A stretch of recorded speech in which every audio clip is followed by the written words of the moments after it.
Amis téléspectateurs, chers internautes, bonjour. C'est toujours un plaisir de vous retrouver sur ODD TV. Nous recevons pour vous dans cet entretien un activiste dans le domaine de transformation digitale en Afrique. Désiré Kwasi, bonjour. Merci pour votre disponibilité. Merci pour l'opportunité.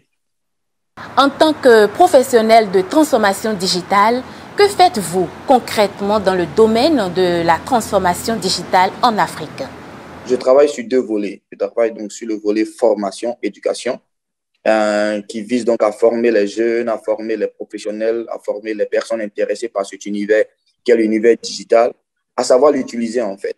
De l'autre côté, je travaille aussi dans l'opérationnel auprès des institutions internationales, des organisations, des entreprises, afin de leur donner une certaine visibilité et donc de l'impact dans leurs différentes actions, tant au niveau commercial que marketing. Avec mes différentes interventions et connexions, je donne des formations ici en Afrique, en Europe, en Amérique, même souvent en Asie. L'accès à l'éducation de qualité est le quatrième objectif du développement durable. Monsieur Kwasi, parlez-nous des actions que vous menez pour une meilleure éducation digitale. Moi, la première astuce que je donne aux jeunes quand je les rencontre, je leur dis, il faut que vous définissiez un budget. Et que vous vous dites, quand je vais sur Internet, je vais parce que je vais apprendre quelque chose qui serait une valeur ajoutée dans ma carrière, tant académique que professionnelle. Après, maintenant, il faut trouver maintenant sa niche. Qu'est-ce que je vais apprendre dans cet univers? Il est vaste. Il y a le design, il y a l'intelligence artificielle, il y a la blockchain, il y a l'analyse des données, il y a les réseaux sociaux, il y a les sites web, il y a le développement web, il y a tellement de choses à apprendre. Donc, il faut trouver quelque chose qui est en rapport. La troisième étape, c'est de commencer à développer un réseau. Parce qu'il y a un dicton qui dit, c'est ce que tu connais et celui qui te connaît qui permet qu'on te connaît.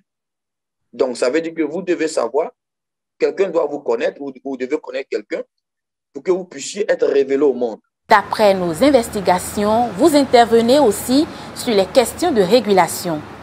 Que peut comprendre nos téléspectateurs et internautes qui nous suivent actuellement sur les questions de régulation et de politique digitale? Mon combat auprès des institutions, auprès des entreprises, auprès des big companies, comme on les appelle, c'est de véritablement avoir des lois, ou même pas des lois, peut-être même des projets de loi, qui viseront donc à une meilleure utilisation des meilleures plateformes, pour qu'on évite des scandales à répétition en Afrique.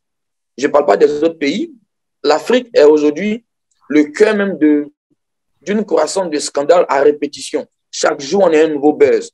Les gens, la plupart des utilisateurs prennent cela pour rire, mais c'est une tache noire dans l'économie même digitale de nos différentes nations. Je conduis donc des approches sur comment mieux utiliser cela dans un cadre juridique. Parce que Internet, véritablement, n'a pas encore une juridiction bien définie. Et c'est important d'avoir donc des politiques, des régulations, des lois, des projets de loi qui visent à une meilleure utilisation, qui disent que si tu commets tel gaffe, tu seras sanctionné à tel niveau.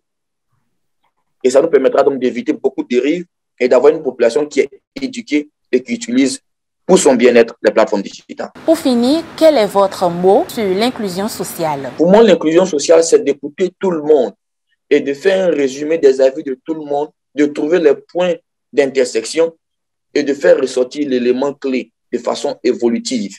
Monsieur Désiré Kwasi, c'est la fin de cet entretien. Merci de nous avoir consacré de votre temps. Merci également à vous, chers internautes et téléspectateurs, pour votre fidélité sur ODD TV.